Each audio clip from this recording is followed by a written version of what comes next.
if anybody's seeing this, this is what's called a soft open. It's me trying to fix or make sure that I can do this correctly on the tech side. So far, it appears that only me is watching this, which is weird.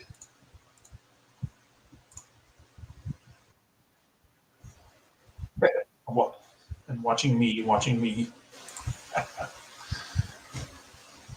All right.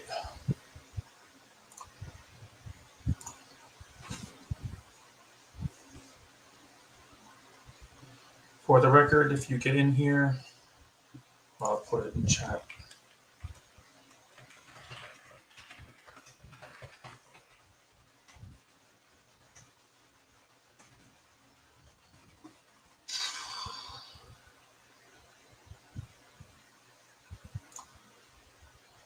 Just gonna delete that.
Hey, Ali. So this is my soft opening where I'm trying to make sure I get everything working correctly. I had to change and delete the old video, so I'll make sure I give Sweet Melissa credit and then you credit for being the first. But I had to delete that one because I couldn't figure out how to tie it to StreamYards. So in a minute, like 6 minutes, we'll actually start. I'm just soft opening to make sure I get the tech working. Good. Okay. And that's good. Everything appears to be streaming properly. I'm hoping that the audio portion is going to work because I don't know exactly if it will. I'm hoping it does. Let's see. I'm going to try to show. Let me do something real quick to check. Why? Present, share screen. There we go.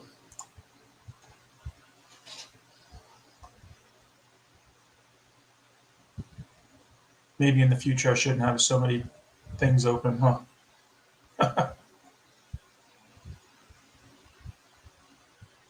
Is it this one? Yeah.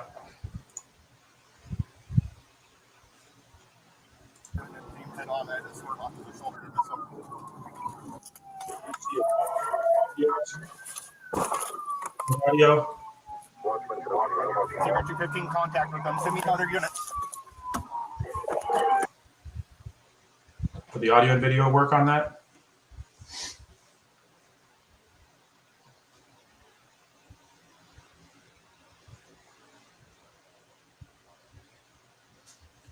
All right, dope.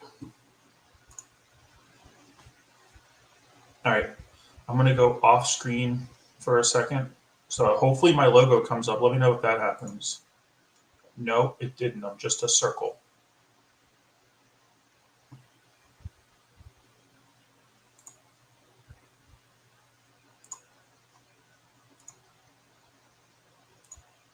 So good thing I did that because I got to fix that.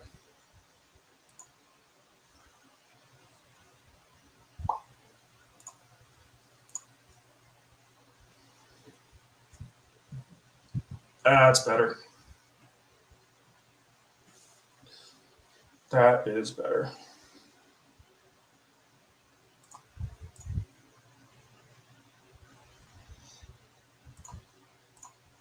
And I'm back.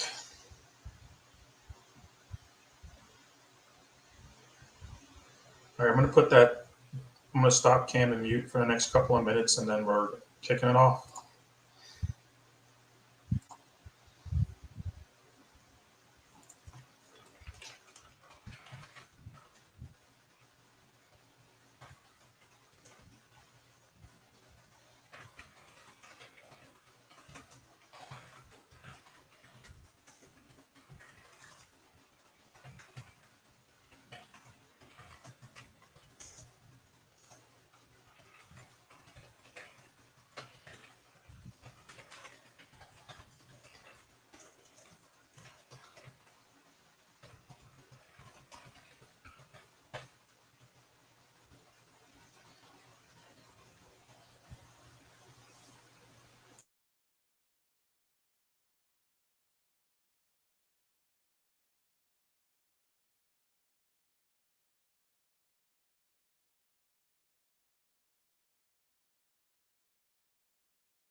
All right, so here we go. First ever time trying to do this, and all of a sudden now I show a 0 view count. That's weird.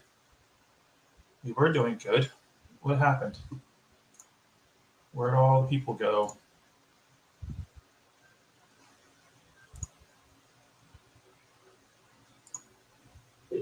Hello? Hello. Hello, hello. Hello, hello. Okay.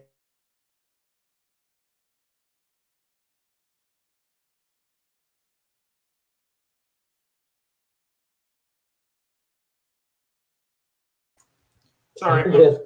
I'll try to be on. I'm doing dogs now. Just a few, just guys, so you heard the people who are here, that was the voice of KFAR. He might be joining us later. He was calling to help me with a technical problem that I just kind of gave up on. That's why, if you noticed, there was a link and it changed. That was because of my fault, because of not understanding how things work. I try to establish the schedule. I try to schedule this via StreamYards, or sorry, via YouTube, and then thought I could connect StreamYards to it, and it's the other way around. You don't do it that way. So lesson learned. Moving forward, do things differently from now on. Hey, Sweet Melissa. For the record, Sweet Melissa was the first one to chat. I just had to delete that video to make this work. However, I want to give her credit for being the first ever to comment on one of my streams, followed shortly thereafter by Ali B. So before we go too far with this, the first thing is, I know there's only 4 people here, so I'll probably have to do this again as it builds up. But rules of engagement, they're in the description of the video, or should be, if I didn't screw that up as well. So rules of engagement for chat are pretty simple. If you read it, essentially, we're going to stick to the issues. We're not going to try to we're not going to stray off topics, and we're not going to hit the real sensitive bits of the internet, politics, unless it pertains to the situation. So, like, yep, KFAR's in chat. Hello, Eddie Marie, and hello, lots of good folks stopping in. We're not gonna go down a political rabbit hole. Okay, for the record, if you want to know, if you need to know, total constitutional conservative, but I have the more traditional belief in it, which is the preservation of individual liberty, going back to the founding fathers. I do have a history degree, did used to teach history. Don't ask me where, won't say. Never going to talk about that. That involves a whole different side of the life YouTube barrier that we're going to create. We're not going to, like I said, if we're going to talk politics, and be like, okay, so why did they not give like a certain country a certain weapon system, or why is a certain country giving weapon systems, or what's the thing with that? We're also not going to get into the religious thing. I know that certain conflicts around the world do have religious components to it, and some historical events do as well. We will cover that in the context no different than you would a history classroom. All right. For the most part, I want to stick to the just like some of the more basic stuff. Do some law enforcement stuff as well from what limited experience that I have. I'm not sure about this beard. It kind of like it. It's so weird. It doesn't look right with all the gray, and that's what a lot of time on an Air Force flight line will do. You turn your hair gray. Rosalind Duke is here. So one of the first things that was the main thing is the rules of engagement. Make sure you follow those. Eventually, I'll have things like moderators and things, and they'll be entitled or entrusted with protecting it. What the things that we're not also going to talk about is like specific people.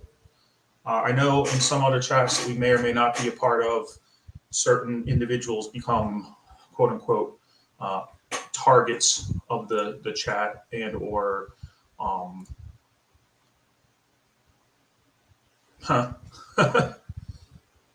so we just looking at Discord, I got an interesting response from Discord. They become targets of the chat, and they become it becomes so personal, and there's all this personal back and forth nonsense, and we just don't need that in our lives, right? We're going to think more macro. If we do talk about the frauders, like for instance, say Jeff Despises Frauditors is here. If we do talk about things like the frauditors or soft citizens, we're going to do it on a case-by-case basis, and we're not going to get into it in terms of like their personal stuff, because they're just another legal facet. They're no different than maybe like in terms of to me, in terms of the level of fascination, I'm trying to keep it strictly to like the concept. Like what like a lot of people have said in a lot of videos, who voted them into the office of First Amendment auditor? And what is this First Amendment auditing, and how does that relate to the larger concepts of things like what is the media? What is press? What does that actually mean? Where does it come from? Like a lot of people probably don't know the origins of the term press or the Fourth Estate. And maybe at one point I'll do something with that. I want to work with Katie Zed on something like that along the lines of like the psychology, because I've been convinced, you've probably seen me chat it on videos or something somewhere. There is something that they share with the sovereign citizens that they both share, and I do believe there is an actual mental disorder. Maybe it's one that I'm not skilled enough to identify, or maybe it's a new thing that just doesn't exist. It exists, but it hasn't been diagnosed yet. It's not in the DSM. For those of you that know the DSM, that's the manual. I think we're on the 5th edition now. That if you went to a psychiatrist or a psychologist and they're like, hey, what's wrong with me? They're going to use the DSM to figure that out. They're gonna look at the DSM and they're going to say, okay, based on you tick all these boxes, so here is you. This is what we think you have. But then again, you know, with the science of psychology, it's not like any other form of medicine where there's no X-ray. They'll be like, yep, you broke your your logic button, and we can fix that. It's not like that in psychology. So it's an interesting thing to look at, and that's one of the things. I'm not going to go at it like, oh, this specific frauder, this specific. Yeah, we all know for the most part. I mean, there's a couple of them out there, but for the most part, there's some of them that are really real scumbags. But so are all criminals, right? And that's most, not all, because some are just, there's our crimes of passion and there's crimes of urgency and things like that. So we're not going to get too deep in the weeds on that kind of stuff. Now, back on topic. As you know, the Ukraine war, okay? I've been covering or talking about it for a while now on KFR's channel and other places. I've been covering it since it happened originally, since it first happened.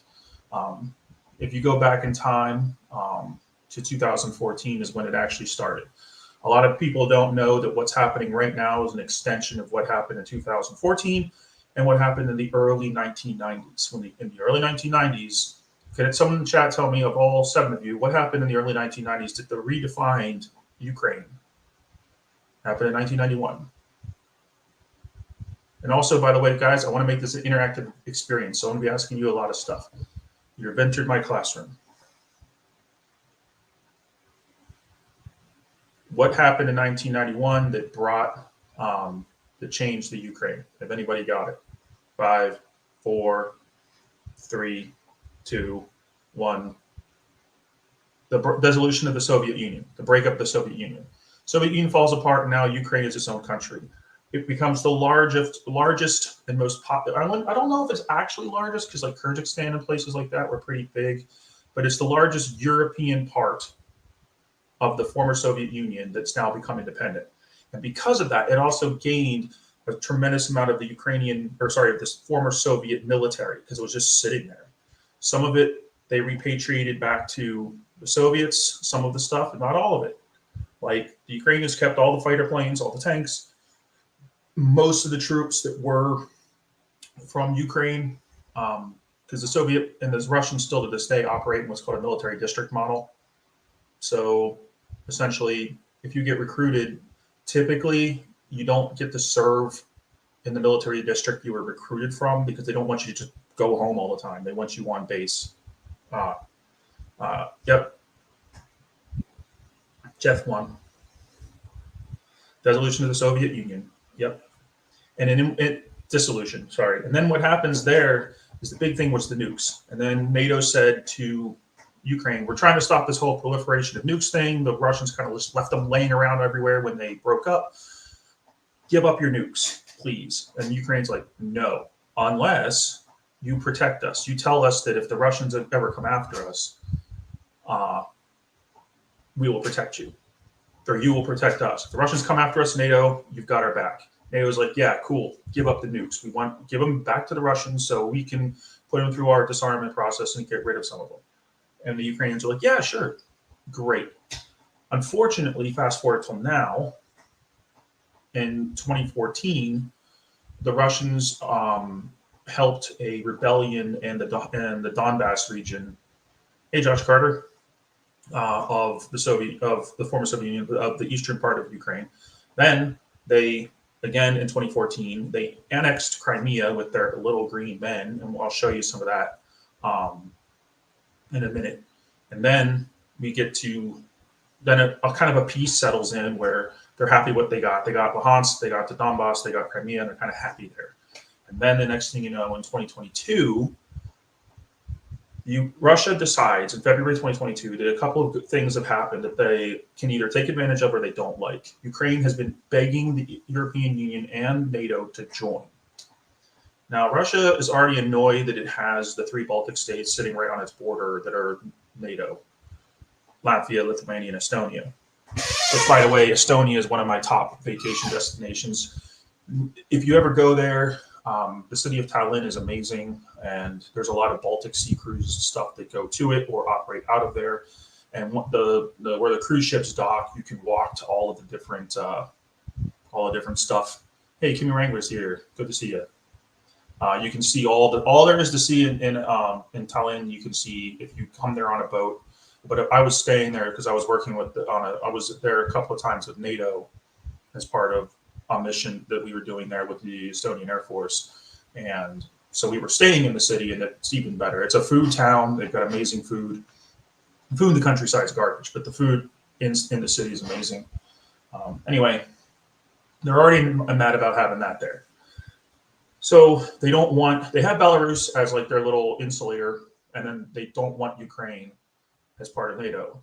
That happened. Then obviously there was the elections in America that changed the face of American leadership. Like I said, we're not going to go down that rabbit hole. But as it pertains to the topic, we did now present a weaker international stance on certain issues. So what do? They decide that they can invade. Now, why do you think that they can get away with that? What does anybody happen to know why the Russians would think, hey, we can knock these Ukraine guys out like nothing will happen? And it's because of what they did in 2014 in Crimea. Literally, they just walked in. They just walked into Crimea, and the Ukrainian military is like, wait, who are these guys?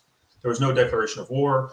There was no troop buildups. They just walked in, and we're like, hi, we're here now. We're taking over. You guys can leave. Like, they would just go up to there was a famous scene where they went up to this Ukrainian air base, and the Ukrainian military in those days was way different than it is now. They were basically equipped like old Russian, old Soviet military outfits.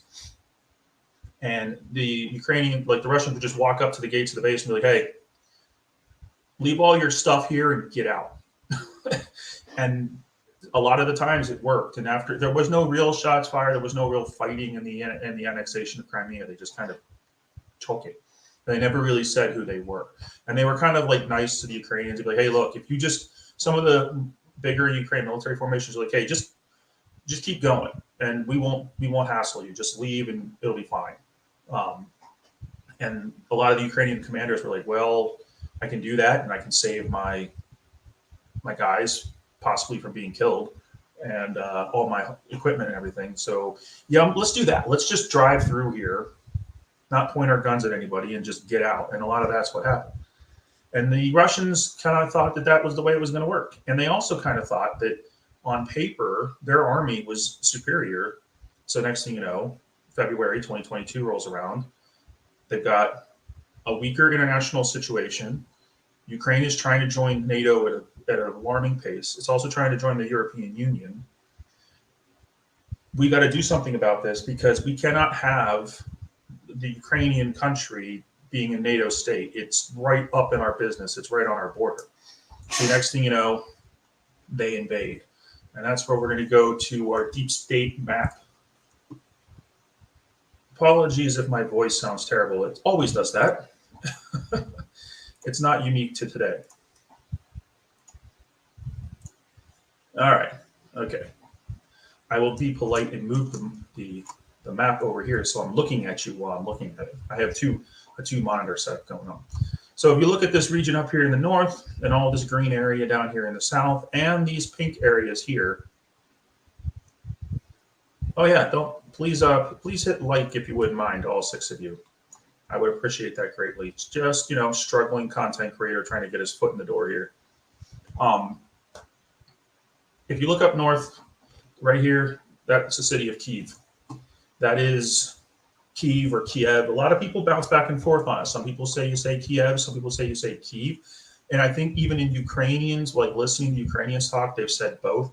So I'm not going to get into the which one's the better pronunciation part.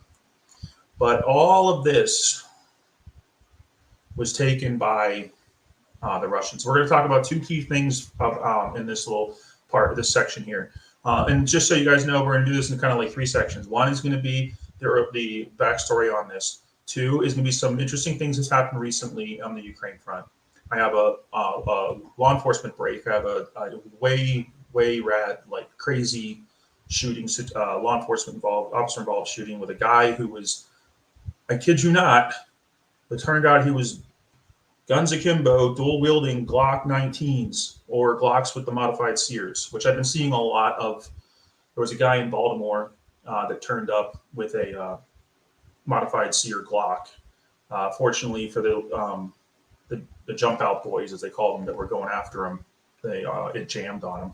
But that's when he whipped out his crink, which is the colloquial term for the small AK. Didn't last. He didn't get very far with that though. We're gonna do a little Lido video, and then we're gonna talk about question and answers.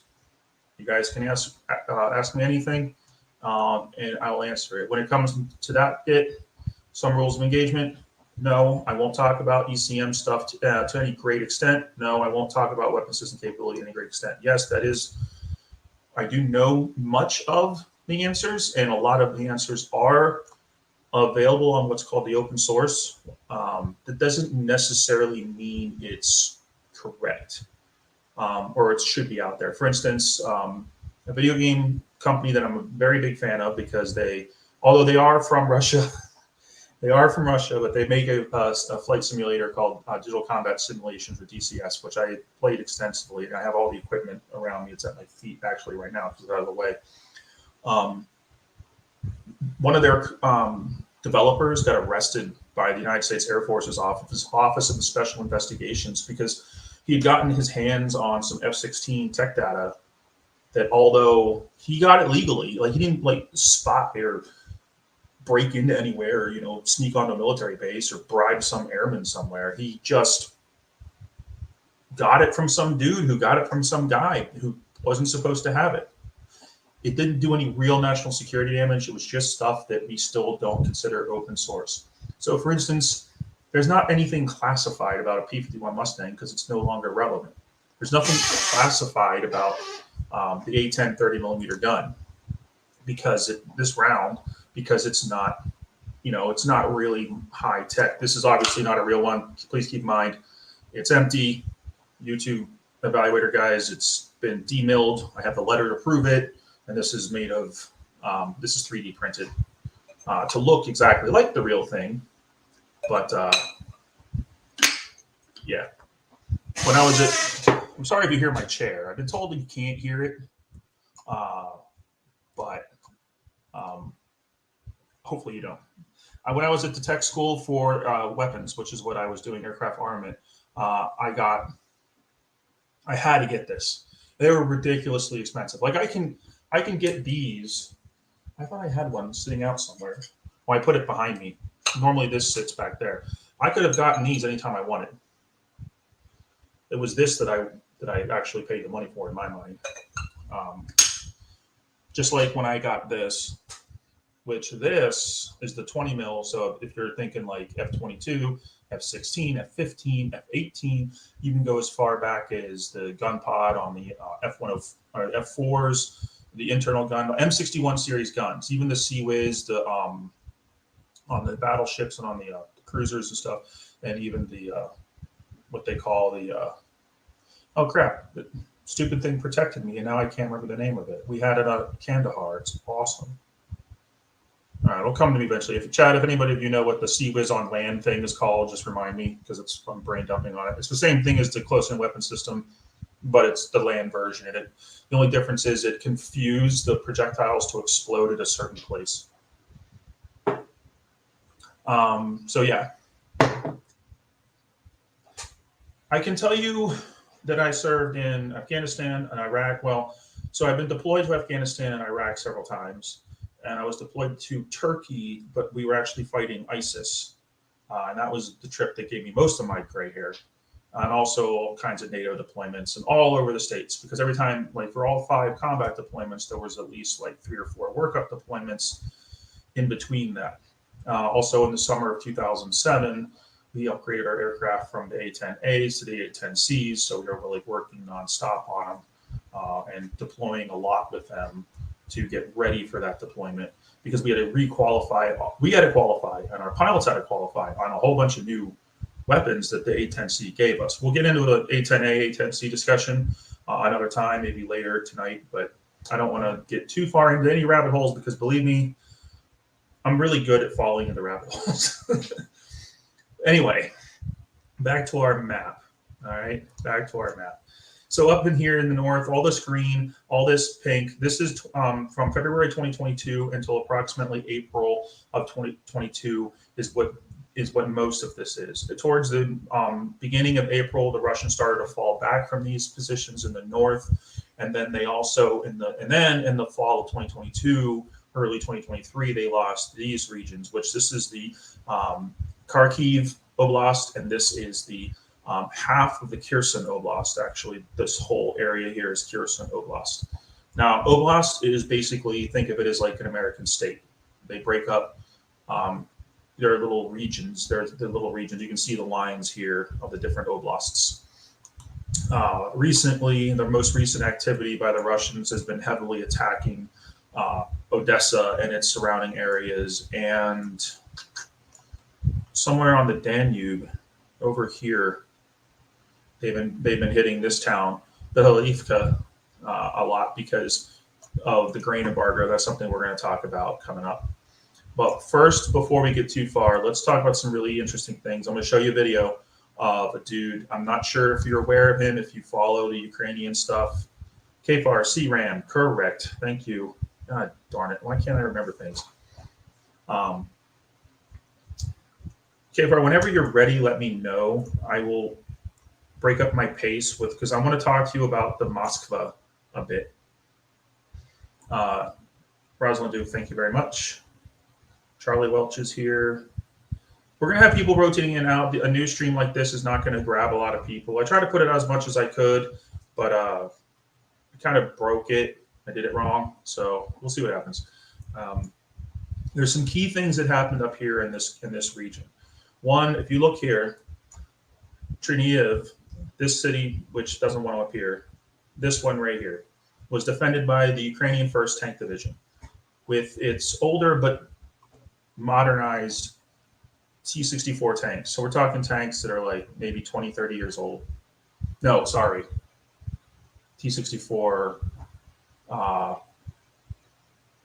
they're from the late 1960s, these tanks, at best. And the Ukrainians only kept the best ones they could find and modernized them. And that division fought off 20,000. You can see how they stopped them here. Like the Russians tried to encircle the city. They couldn't do it. They couldn't get access to this road junction, It really screwed the Russians up. And it stopped the entire 41st Combined Arms Army and its 20,000 men and hundreds of T-72 tanks were stopped by about 4,500 Ukrainians. Okay, so that was pretty dope. And then you have this road here, the so-called Ukrainian Highway of Death, where the Russians, I mean, what's the difference really, decided, hey, I know what's a good idea. We can just storm all of our equipment down one set of roads and it'll be perfectly fine. Nothing will happen. And then down here, at this town here of Bucha, or the Ukrainians are like Buka, is more what they say. Some real atrocities occurred. And then also in the city of Hostomel, and the port there was a major battle that really saved the day. Because look how close.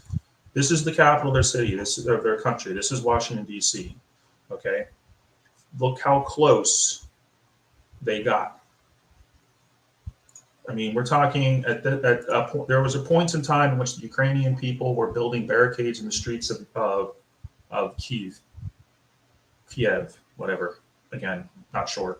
They were building barricades, setting up little outposts with machine gun nests and stashes of Molotov cocktails. Like they had parties where old ladies and children would get together and create and build Molotov cocktails or make camouflage netting or make improvised medical equipment.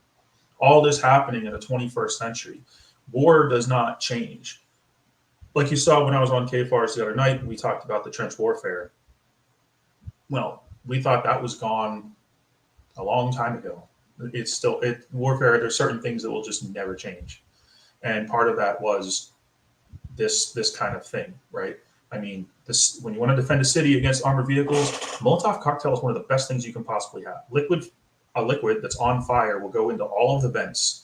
It'll get down in the engine compartment. It will eat away at everything that's not metal inside of there. And now you have no more engine. You've just killed the tank.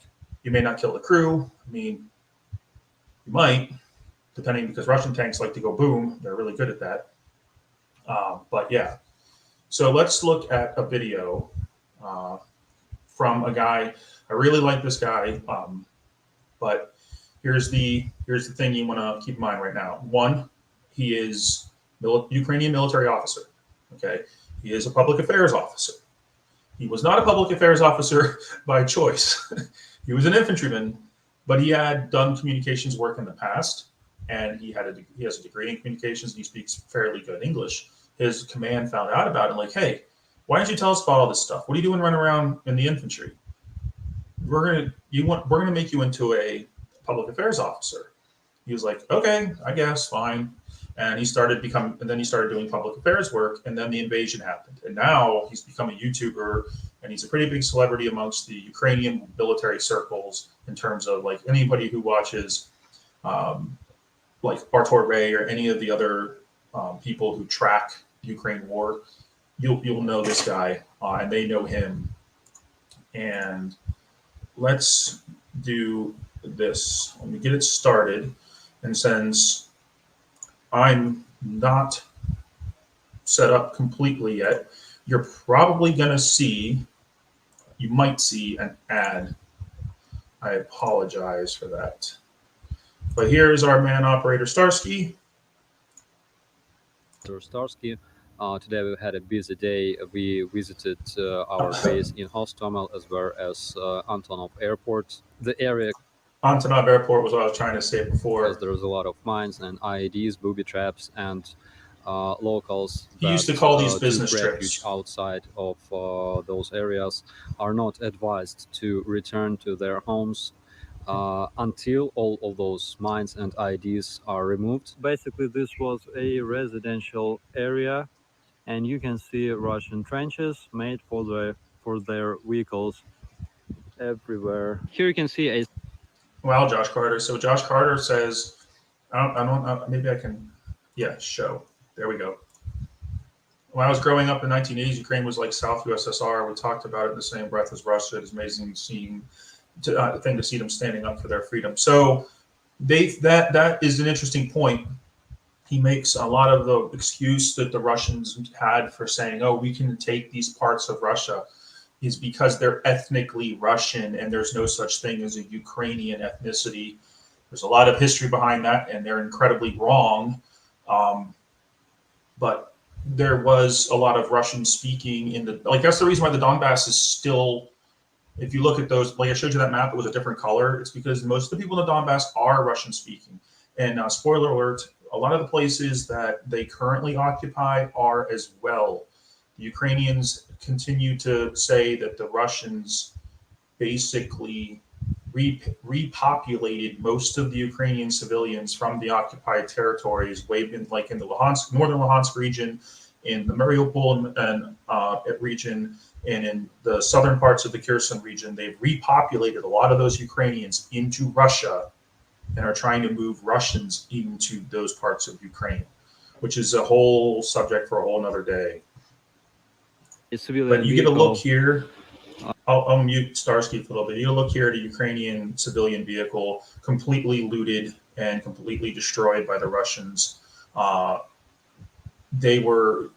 he gets onto his base here. Left by Russians, and of course we have some vodka, some beer. All the best videos and scripts have been prepared in this office. So basically this was our barracks, and I will show you how Russians lived in those barracks. I'm not sure what they meant by this. This means towards the victory. So this is how Russian victory basically looks like. So judging from all the fortifications they made around Hostomel, they thought that they will stay in this area for quite a while. Here we found very interesting. It's Zlatogor vodka. Some Russians were running away so fast that literally they lost their underwear. So you can see that they were sleeping here they were taking their meals here. And here's the bottle of urine. So they defecated in this area as well. So I just realized that Russians were calling themselves meat. Almost all of those civilian apartments that we have seen. All right, so what you've seen so far is basically the Russian living conditions. Now, the troops that were on that base were not your average Russian troops. They were actually the VDV. If you saw at the top, it had it said like DV or VD or something like that. That's the Russian airborne. Those were the better of the Russian army. They were the better soldiers in the Russian army, and they were treating their living quarters that badly. That shows you a top level problem. That there is no NCOs, there's no mid-level NCOs, no senior NCOs, and definitely no officers going in and like ensuring that standards are followed. If you cannot maintain living standards for your troops, what's going to end up happening is their whole morale is going to break down. But if that shows you their general level of discipline, that level of discipline will translate into everything they do, from shooting, from their trigger discipline, from how well they follow instruction. This goes to show you that at the very beginning of the war, the Russians were no different than they are now, where they're almost a lawless group of armed, crazy people running around in the countryside. I want to fast forward to this. All right, you're about to see, fair warning, it is an actual mass grave. However, you will not see any remains. All right. Massacre took place. We have visited that mass grave in Bucha with all those civilians. You won't see them outside those bags made by Russians. So this is the mass grave in Bucha. Some of the bodies have already been packed into bags, and some of them are yet to be excavated from the ground.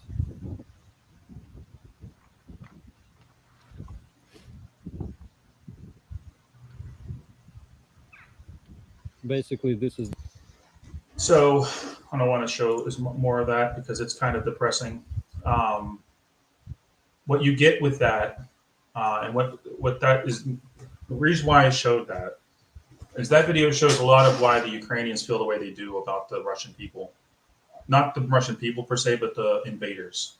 They don't have a strong love of the Russians, not one bit. Okay, so that just goes to show you the level of depravity that the Russians are willing to go through or put on their people.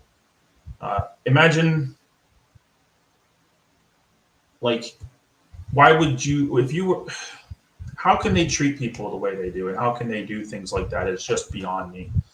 It really, really grinds my gears when I see that.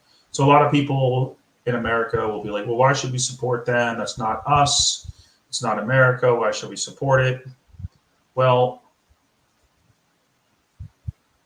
my thinking is because of that, right? The Ukrainian people, the Ukrainian government's got some issues, and we can get into that another time. Ukrainian government's got tons of issues, but my point is that those Ukrainian people, they don't deserve to be treated the way they're being treated at all. So my thinking is right now, let's break this up.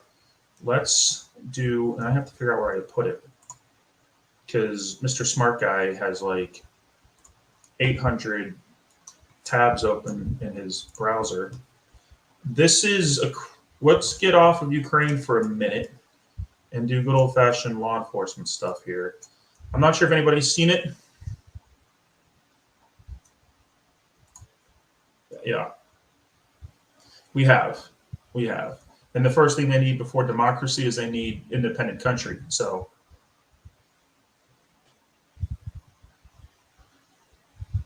right, and then Jeff echoes it right here. He says it much better way than I can. I'm trying to juggle different things over here. But yeah, the humanitarian ethical treatment of Ukraine is a strong motivation for the attention in the conflict, I would say. Exactly. It's one of the reasons why I like talking about it. I mean, it's living history.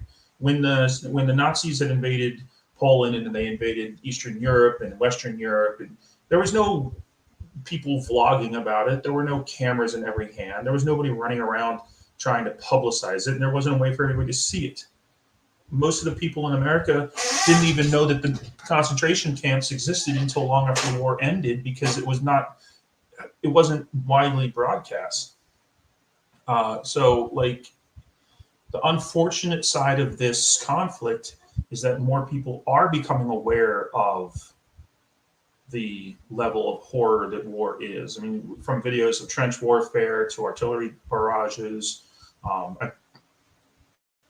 like there was some 200 dudes, Russian soldiers, were doing formations on this beach in southern Kherson, where they thought, hey, we're far enough away, we're safe, we can do our formations and our training drills. And the Ukrainians found them and hit them with a HIMARS rocket, which air bursted over them and just knocked it. There was over 200 casualties. And it's all on drone footage. And of course, what do the Ukrainians do? They put the drone footage on the internet. So the horror of war is on full display, but more importantly, we get to know what is happening to Ukrainian people. And it's pretty crazy. So yeah, very good point. So here's something, what we have here is we have an Arizona police officer with a pretty nice Glock ends up in a gun battle in his car, which they train for, but they really don't like to do, with a guy in Arizona who decides he wants to play it the hard way.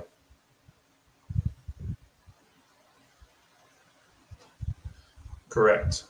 Agreed.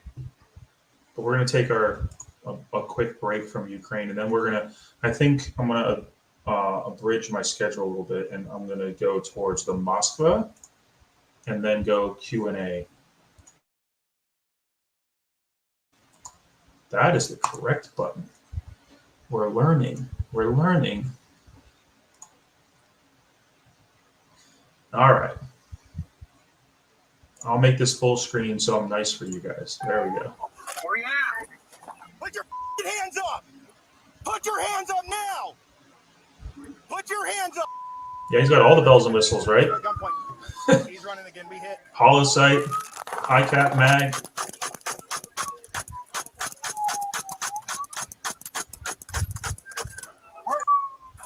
Did you guys hear the rapid fire there? That's what I'm talking about. That's not normal. That's not normal. Zebra 215, shots fired.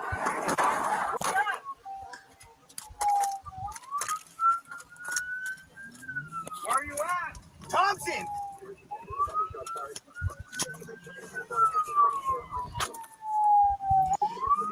So if you notice the cop right there, somebody yelled, "Where are you at?" That was on the radio.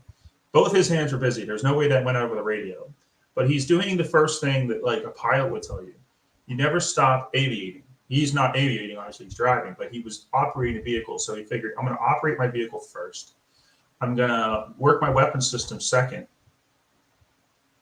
And then I'm going to communicate, because he will go on to communicate. So what that is I think it's a Glock 40 cal of some kind, because although the mag was extended, he didn't get that many rounds off, with a tactical light and a hollow sight on top. It's a very what we call Gucci Glock setup. The other guy has similar firearm, except it's been modified to go full auto. You heard it.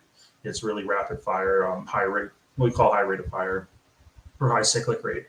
Now, the real interesting thing here about him shooting out through his own window, and Josh Carter points it out like this, is that the glass is going to come back at you in little tiny slivers, and you will inhale them. It's not good. And if you look at his car over on this window is taking hits, because you'll see like some of the tinting flapping in the breeze because a bullet went through it.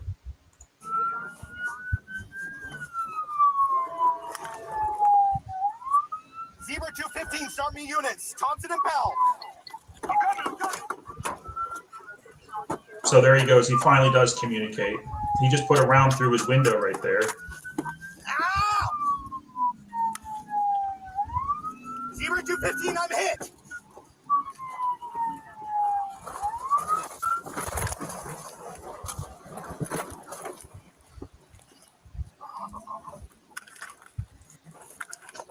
I think it's at that point he decided he's 15 going to in get the himself back. out of the fight.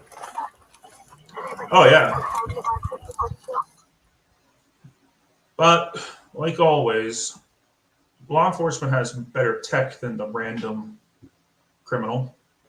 And this rando criminal decided he was going to run out into the bushes. But between police helicopters with infrared search cameras, and you can see he's got two, not one, but two pistols with extended magazines. I bet you he was wounded the way he's laying there. He doesn't look healthy. So that's the end of that. I thought that was pretty interesting. I found it today, and I was like, holy crap. That's some pretty intense stuff. But I like the way. Okay, Kaper, I'll be here in a few minutes. We'll talk Moskva then. Okay, good. What I found interesting about that was the ability of the guy to multitask in a situation like that is insane. And he did all the right things in terms of in small arms combat, they talk about shoot, move, communicate. He did the shooting. He did the moving by driving his car. He did the communicating by utilizing the radio, and he operated his weapon system by conducting a reload while driving. So you saw him at one point, he's trying to steer, and he's got the full mag in his hand, and he manages to get it loaded and get the weapon back engaged, and then continues to engage until he's finally hit in the back. I don't know if by the time a pistol round went through the windows, through his seat, and then hit the back plate of his armor, if he was wearing his back plate of his armor, because if anybody's ever worn body armor, a lot of people don't wear their back plates because they're really annoying. It's bad enough to have one. If how much penetration he would have, he could still have a lot of pain, especially because certain body armors will flex more than others. So you don't know what necessarily would have happened with that. But when KFAR comes, and I'm going to bring up our deep state map again.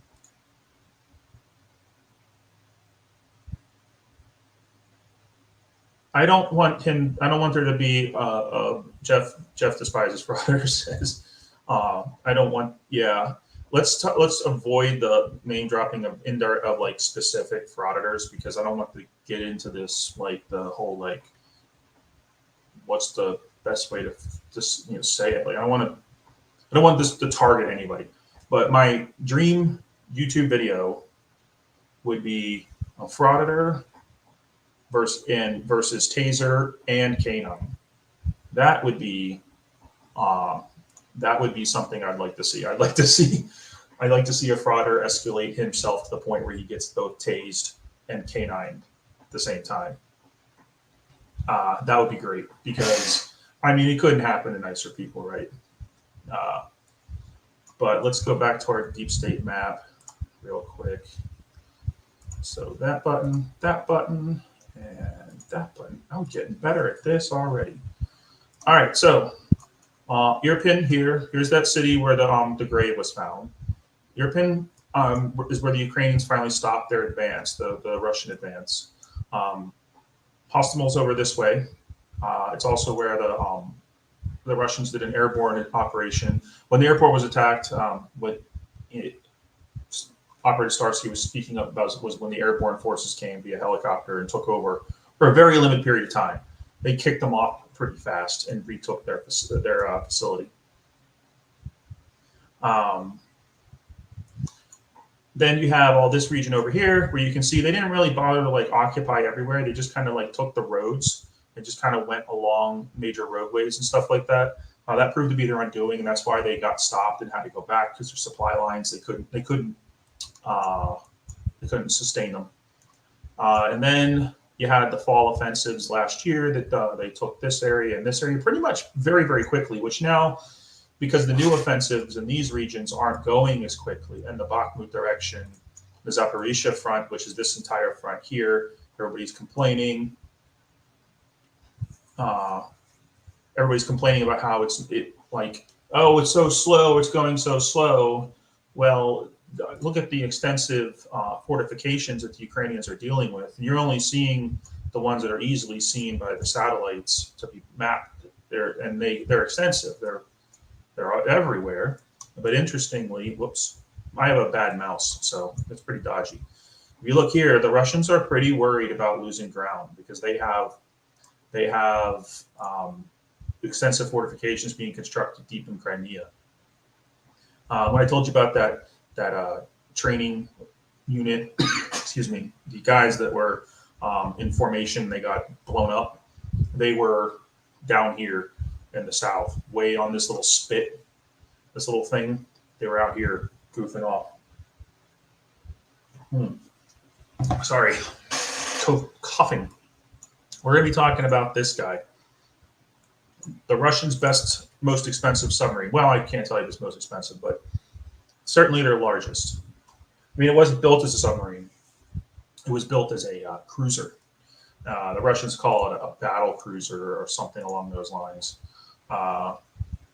And the definition and the differentiation between battle cruiser, battleship, or destroyer, it's all subjective.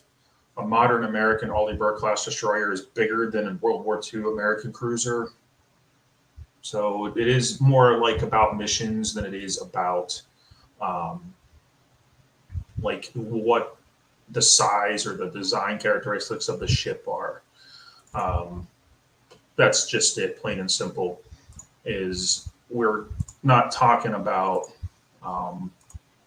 anything. There's not like one thing that says, hey, I'm a cruiser now. That's not how that works. Let me see if I can bring up this picture now. Now let's learn how to do something new. It's not an internet. It's a window. Aha. There we go. This guy. Moskva. Slava class cruiser. Now, the thing about this dude,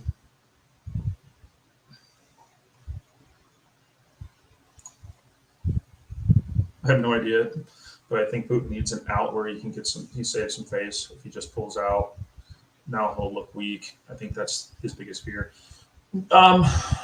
Yes, his problem is what's an acceptable victory? What's an acceptable level of victory for him? And here's the problem when you set up a conflict and you say, okay, this is the objective. They came out in the very beginning of the conflict. They're like, hey, we are going to denazify Ukraine and demilitarize Ukraine. Okay, now they can't do that. Now it's not working. Now he can blame the West. So he has his scapegoat.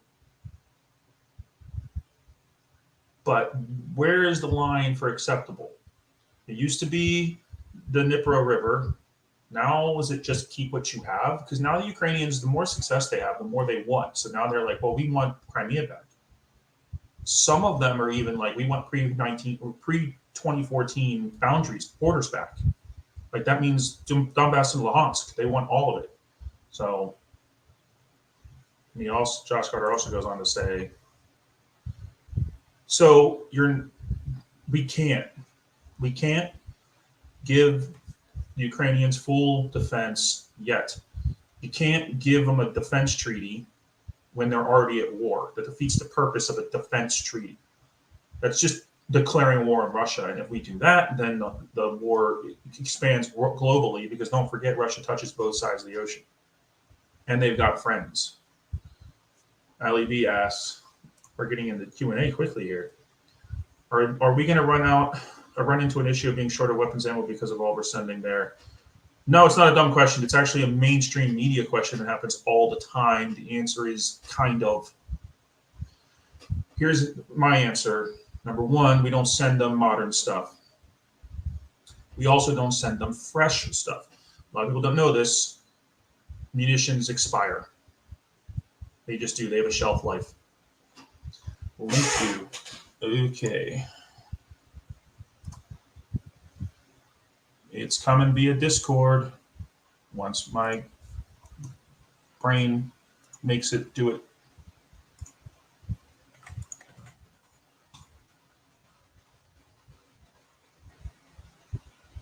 The bandwidth patrol has disconnected me from Discord, KFAR. So I think with only 7 of us in here, I'm safe enough to do this. That's only for KFAR. Nobody abuse that. And the message will self-destruct as soon as he shows up. But here's my professional answer on that is that, not professional, I'm not a professional, but my personal answer on that is that So when we send them, say, like we sent them HARMs, we sent them JDAMs. HARMs are high-speed anti-radiation missiles. JDAMs are joint direct attack munitions. We send them HIMARS and the HIMARS rockets. We've sent them recently ATACMS.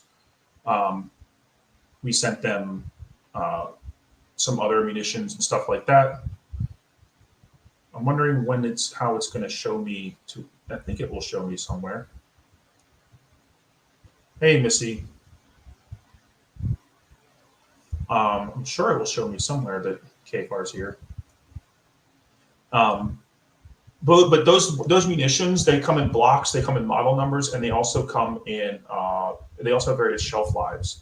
So we can say, okay, we have old HARMs that don't work on they're not good enough or not. What we have better ones. Hey, KFAR, what's up, man? Thank you for coming. Oh, hey.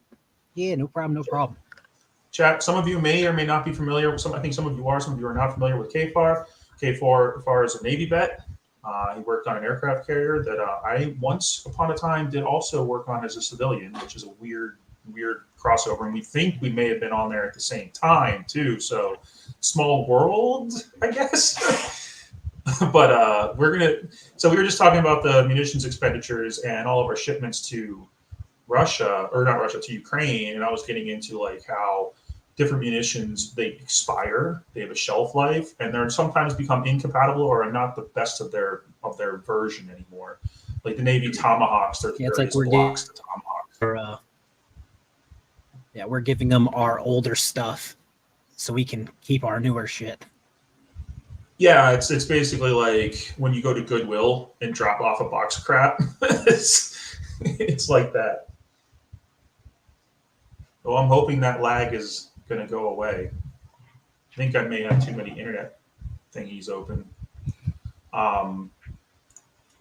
But what I was getting at with that, and what's interesting about that, there's a good question from Ali B. She thinks it was a dumb question. It's not a dumb question. That's actually a great question.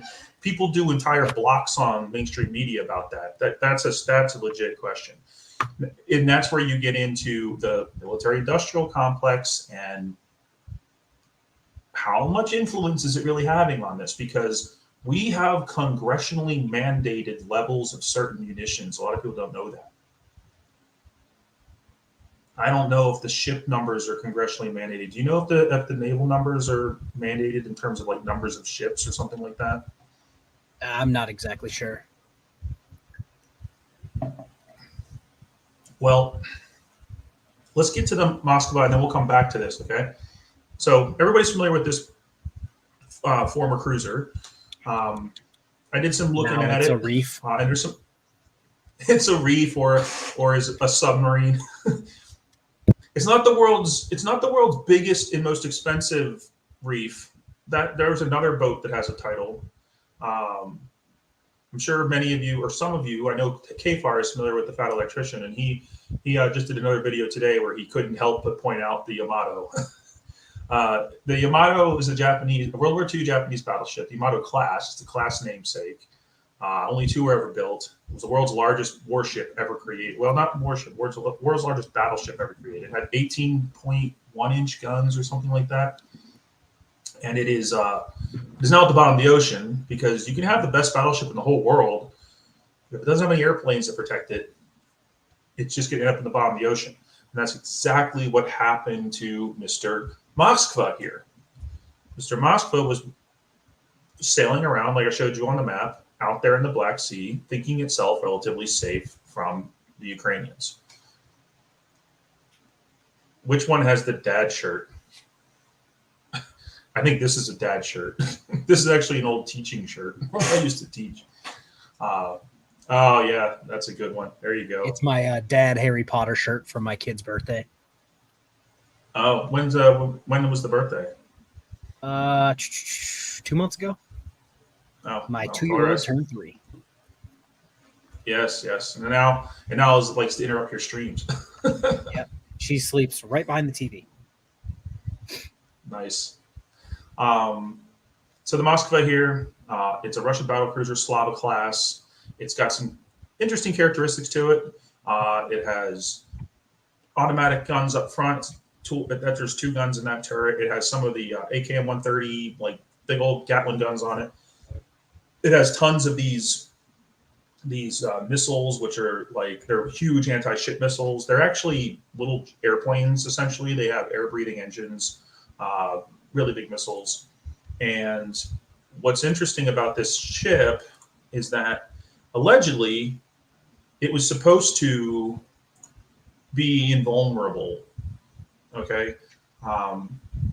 It was supposed to be able to defend itself against any kind of threat, both sea skimming missiles, normal conventional aircraft, cruise missiles, any of that kind of stuff.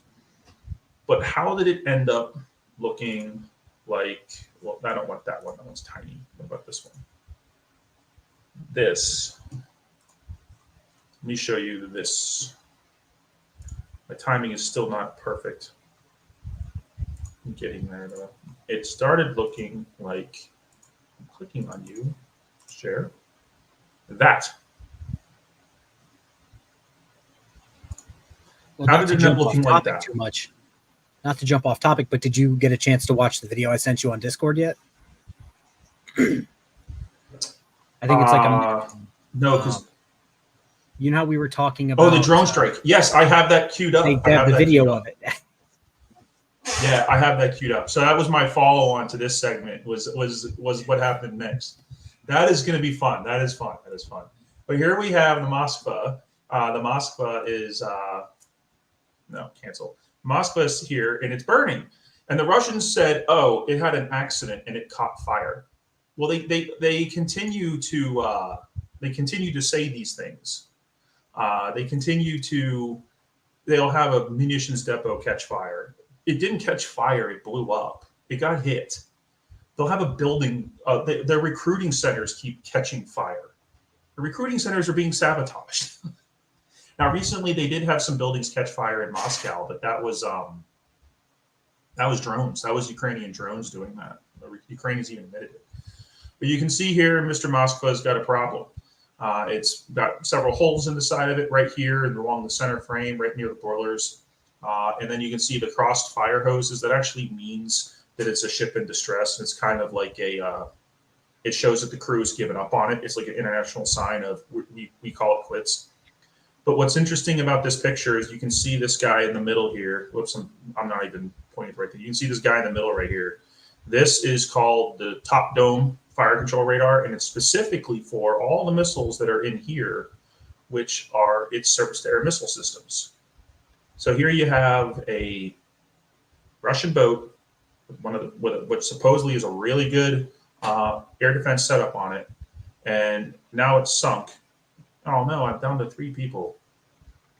And it's only because this guy right here is not pointed anywhere, which means it was turned off. Come to find out, that system was not turned on because it interferes with the ship's radios. It can't talk if it turns on its air defense system. Well, if it makes you feel any better, it's not your content or our faces that are driving people away. Blue Bacon just went live. Oh, I think Blue Pay may have done it, but not all these guys were Blue Pay people. But all right, well, there was only a few. Bacon. Hey, oh, Blue Bacon. Oh, yeah. Well, my problem is that I had to do a double. What you call it?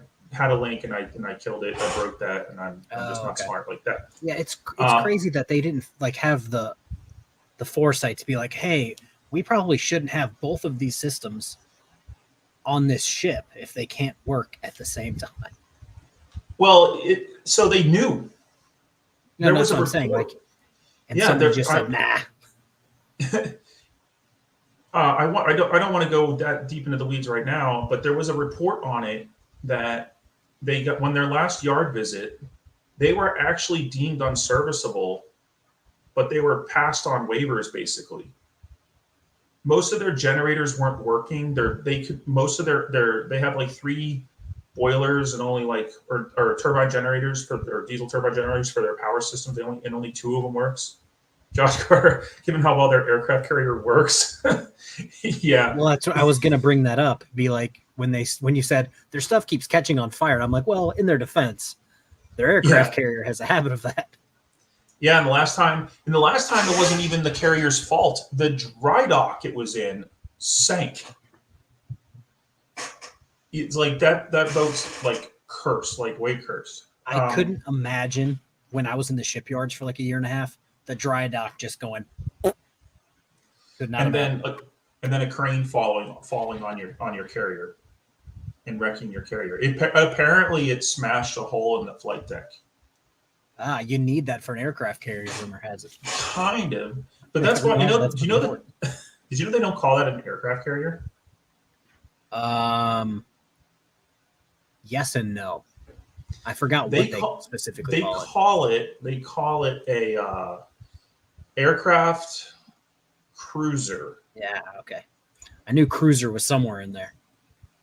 So KFAR has posted this video, and I also found it. This is what he was talking about a minute ago.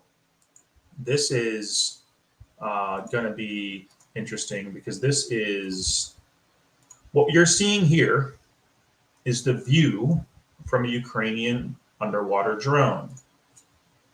That underwater drone was able to approach a ship. This ship is nowhere near Ukraine right now. So I wonder how they did that with a little, it's not underwater, it's semi-submersible, let's say. It's like a half-sunk speedboat like the drug guys use. Doing little swerving action, zigzagging to avoid being shot at.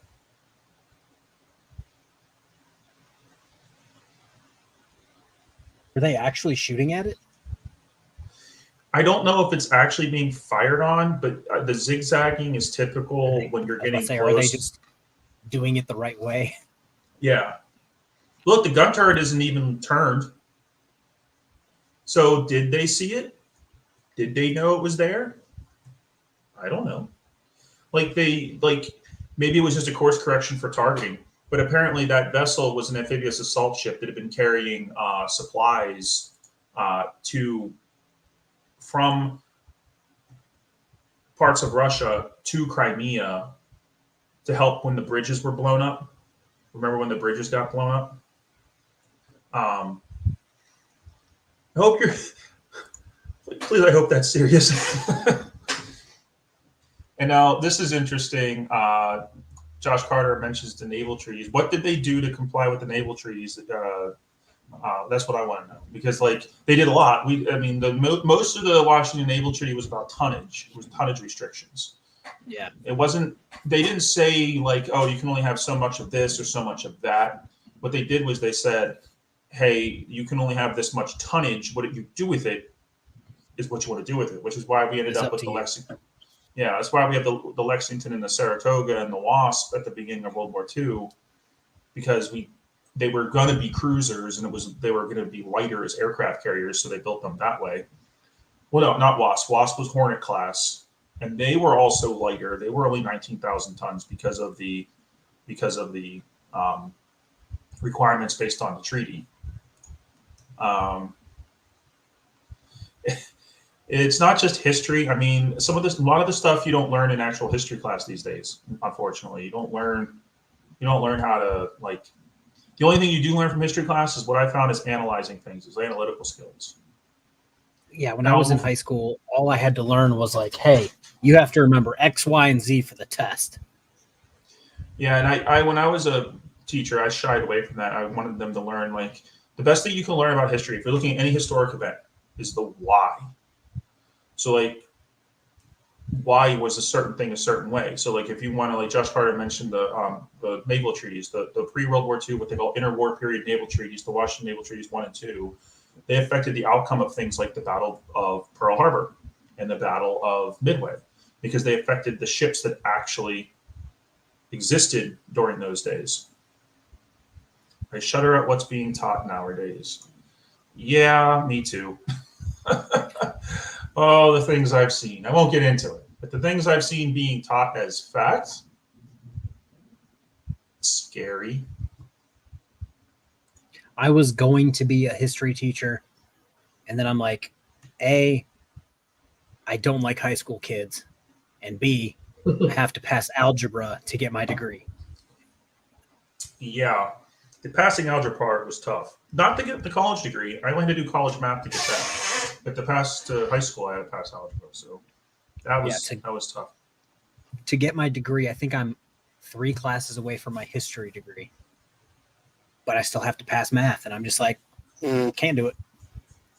That's why I'm not a psych major, because I was a psych major until I ran into statistics, and then I got a history degree. But before, I only got a couple of people left, so let's switch to the last segment, and then we'll call it a day. The last segment, and KFR, if you have to go, because I know you have other obligations, just let me know. But my last segment is the question and answer. It's good. It's good. His is until 9, so I'm good. Okay. It's gonna be questions. I'll take questions, and I want to make it interactive, kind of like when, think of yourself as a caller on a radio talk show. Okay.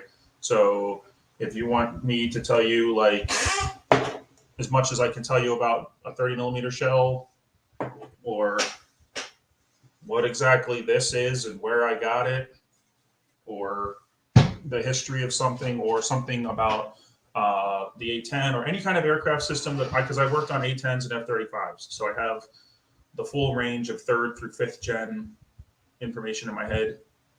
Fire away with a question. If not, I'm going to pick on you. That's how I did it as a teacher. Ask, make. Ask, tell, make, just like law enforcement. Oh, and by the way, KFAR here is a former law enforcement and has a lot of experience as well. You could ask him as well. We'll put him on the spot. All right, first question. And KFAR, don't be afraid to chime in. What do you think Ukraine is doing well right now, and what are they doing poorly? Well, I think their 5th domain operations are on point. That's their cyber war and their ability to use social media as a new weapon system in the 4th domain, or the 5th domain, which I don't think there's been another conflict where that's ever happened before. I mean, the most analogous I could think of was the impact of if you guys remember, some of you may or may not be old enough to remember the General Schwarzkopf press conferences in the 1991 Gulf War.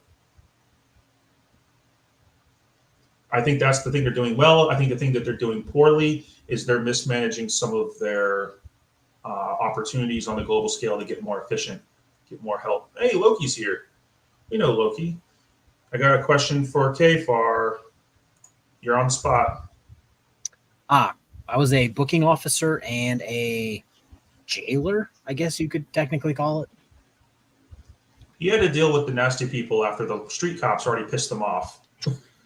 Yeah, and I specifically, it's going to sound weird. So me and my partner, who I worked damn near every shift with, he was a offensive tackle in college, so he was like 6'4", 330, and we worked specifically Thursday night, Friday night, Saturday night, Sunday night, Monday night.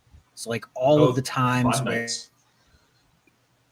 where shit always went sideways, we were always there.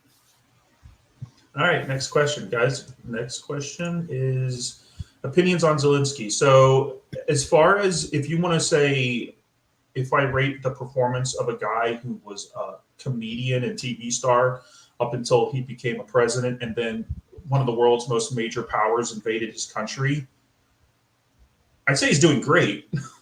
And a lot of people don't know this, but he was actually elected on a anti-corruption platform. It's just a little thing called a war came up and took him off his game. But I love the fact that even like he still wears like a militaristic garb, even when he was in front of the United States Congress. And I think he does that for a very important reason, because it's showing him as a wartime president. He travels the front. He goes to the front several times a month. He visits with his troops and his commanders. He does everything a good military president should do. He lets his military commanders make the tactical decisions. He's not pulling Hitler's. He knows that he's a comedian and he's not a tactical general. He does. I'll support you. I'll go out and get stuff for you. I'll essentially e-beg for you. You mean you guys have been doing this for 30 years? Yeah, I'm pretty sure you know more than I do. He gifted a custom pistol to one of his generals. Another one who liked art, he got him a piece of artwork. So he's trying to identify with his troops, which is what a good leader does. I don't want to piggyback off of what you said, but you said he goes to the front, and that's something that Putin's not doing.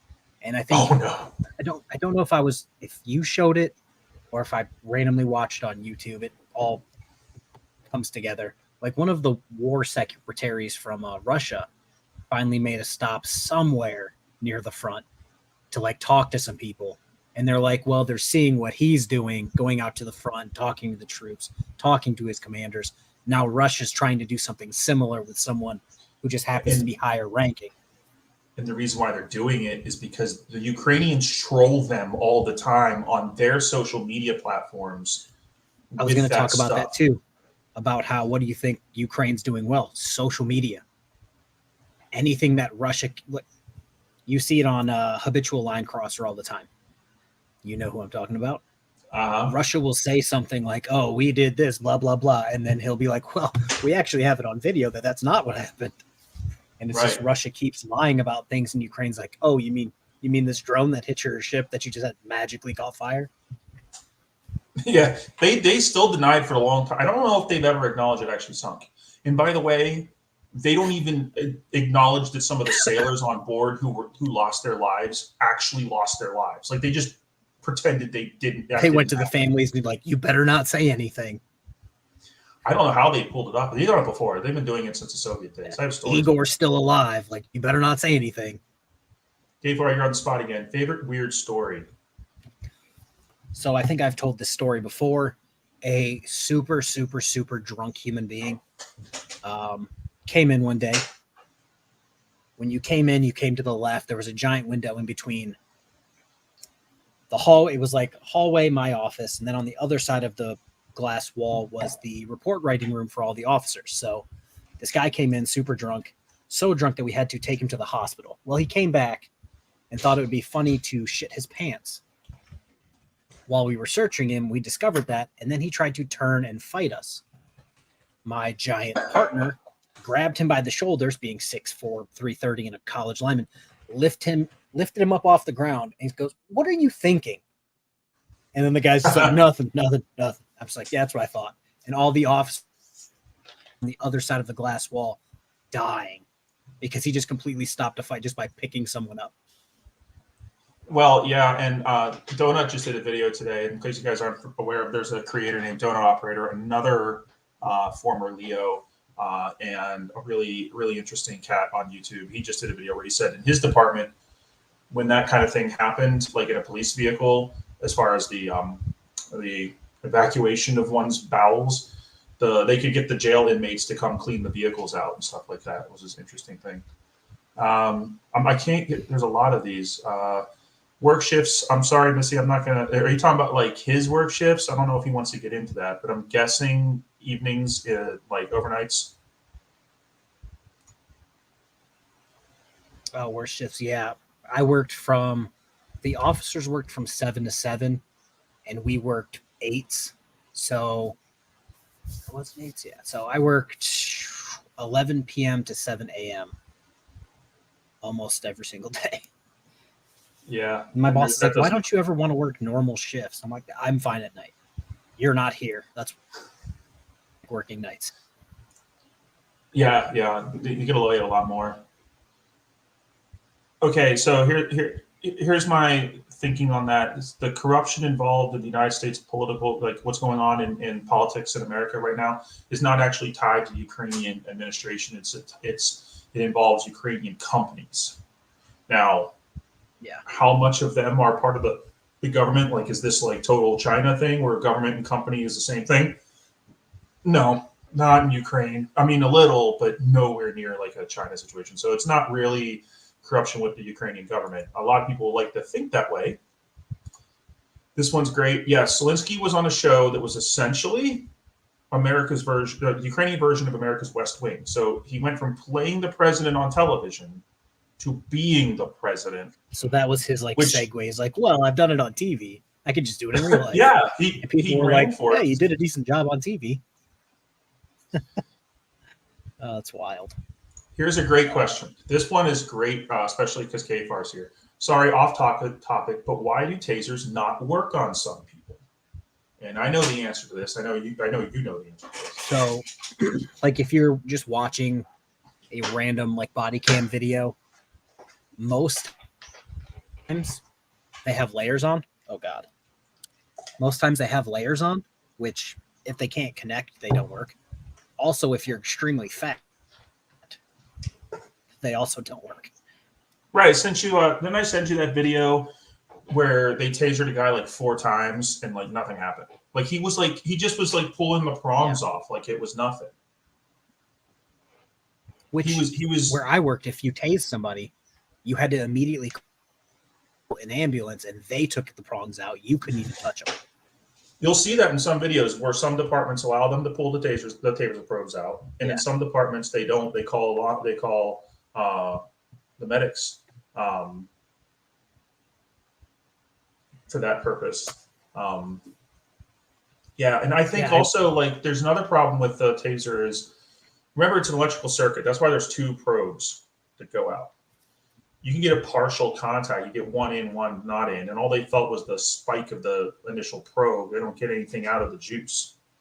And when that happens, it more or less just pisses them off. Right. They get more mad. They heard the pop of the taser and the dart go out, and now they're just like, hey, you just poked me with something for some reason. You get poked, and then they know, oh, shit, you were trying to tase me. Right. And then they don't want to get tased again, or they don't want that attempt to happen again. Here's another one.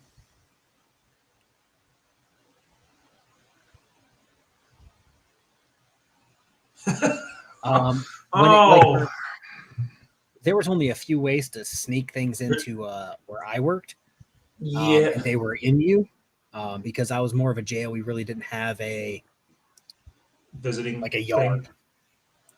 But in bigger bigger prisons, now that they have drones, drones are everywhere, man. Drones are everywhere. I was going to get deep. I was going to do anything crazy. I mean, that boat we saw being attacked by that drone, that was hundreds of miles from Ukraine. Yeah. That was over on the coast. I can't pronounce the name of the city because it's stupidly long in Russian. It starts with an N, ends with a whole bunch of other letters and a Y. And it is the main Russian naval base on the Black Sea that's not Sevastopol, but Sevastopol is at the bottom of Crimea, and it's on the western side of Crimea, and the Ukrainians have been hitting that port hard. So most of the major Ukrainian naval assets have moved, Russian Black Sea naval assets have moved from Sevastopol to that other location. But recently, the Russians have tried to blockade the Ukrainians from shipping grain out from Odessa, which is why they've been trying to obliterate Odessa. So the Ukrainians shifted their grain shipments to a port on the Danube River near the Black Sea. So now they've been trying to hit that, which caused one of the Russian missiles to go into Romania again just yesterday. I'm trying to think again because I'm on YouTube more than anyone should be at this point.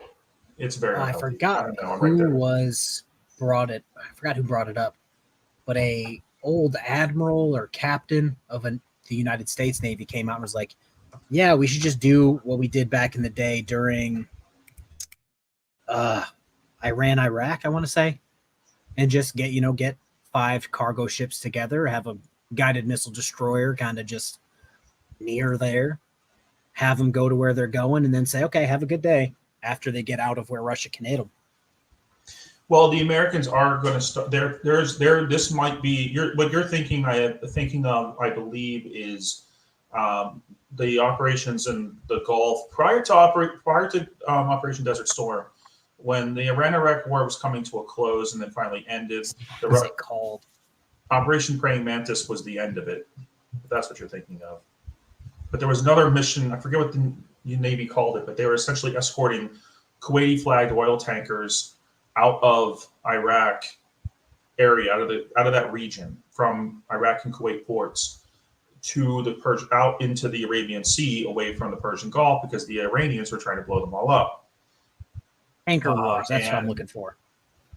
Oil wars. The tanker wars. That's what I was. Cargo wars. Jesus, I'm an idiot. Yeah, tanker wars is what I was thinking of. That may end up having to happen. A lot of people don't understand that here's one of the big one of the big geopolitical problems caused by the Ukraine conflict is most of the fertilizer used in Europe and I say it's not fertilizer. It's the wrong way of looking at it. Most of the grain that Ukraine exports goes to feeding the animal populations of the farms of Europe.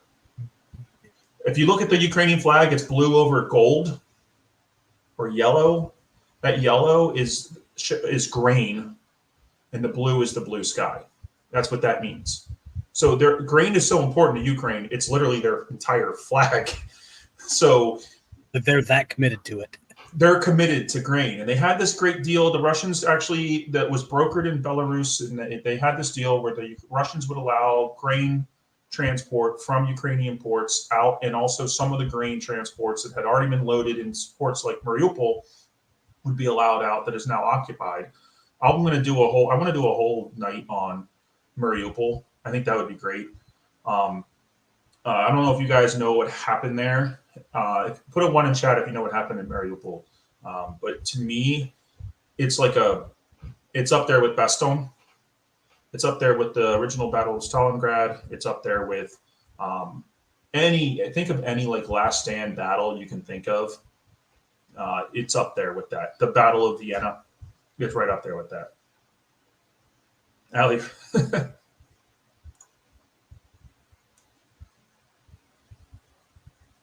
Well, speaking of that, apparently Ukraine just took out 2 Russian officers there 2 days ago.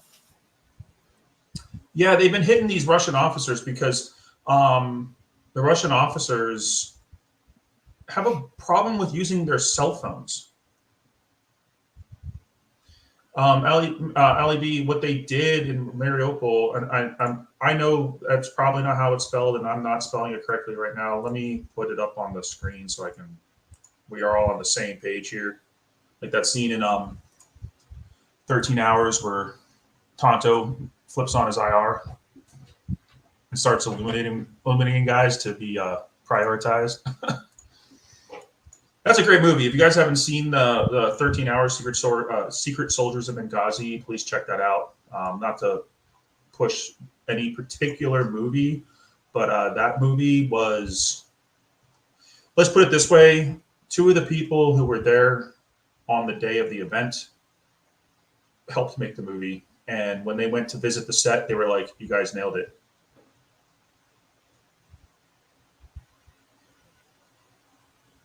Oh, I got some really good questions here. We're going to get to them in a second. Here's Mariupol. Essentially, this is where the Azov battalion protected the city for many, many, many months, way past when it should have fallen. And they pulled out one of those like last stand situations to the point where the Russians were like, guys, just like the Ukrainians were like, okay, fine, we surrendered. Why? Why'd you surrender? We're out of ammo. we just can't fight anymore. We completely ran out of ammo. So let's see. First question is this. So no, oh wait, I have to go back to this one. So they didn't hit an orphanage. In the city of Mariupol, there was a church, not a church, a theater. It was a historic theater. It looked kind of like a church. That's why, because I see it in my head. It was huge. It was historic. It was over 100 years old. And they had painted on the ground around it in Russian, not even in Ukrainian, in Russian, like, civilians, women and children. And they were using it as a aid station, a casualty collection point, and a place for women and children to hold up. And then the Russians decided to bomb the snot out of it with Su-24s and Su-25s, which are Russian fighter bombers, and obliterated it and killed hundreds of civilians. And it had like Red Cross markings on the ground, like that were 50 feet wide. And there's no couldn't miss it. And people want, and then the Russians were like, well, we saw military vehicles pulling up to it one day, so clearly it's a military target. Like, no, still no. Look up the international rules of war. Any position marked by the international flag of the Red Cross is off limits. And that's what the Russians don't seem to understand. They build defensive position. Yeah, go ahead. To quote our favorite old ladies, that's not how it works. That's not how any of this works. That's not how any of this works. What was here's the next one. I'm going to get to that in a second. So a lot of people don't understand is like I can't take a church and turn it into a military target. So I can't build defenses around it as soon as they do that, it gets kicked off of the exclusion list. Something our friends in Iraq, the jihadis in Iraq, didn't seem to understand. I mean, they understood it. They just wanted to test the lawyers to see how well they could get away with it, and they got away with it a lot, especially in Fallujah. That's a whole other story. Thanks, Josh. Thanks very much. You were very helpful. You put out a lot of good stuff. Thank you very much. Anyway, what topography here in the United States is most like Ukraine? Probably like our Nebraska. Except imagine a Nebraska with a lot more rivers, a lot more hill. Like, so maybe not Nebraska. I'm trying to think. I don't think we have maybe each, like, I don't know. Think of a place have to, like, have certain states make a baby. Yeah, you'd have to have a couple of states make a baby because of, like, I'll go to satellite. Maybe that'll help you understand. You can see all this tan that you see.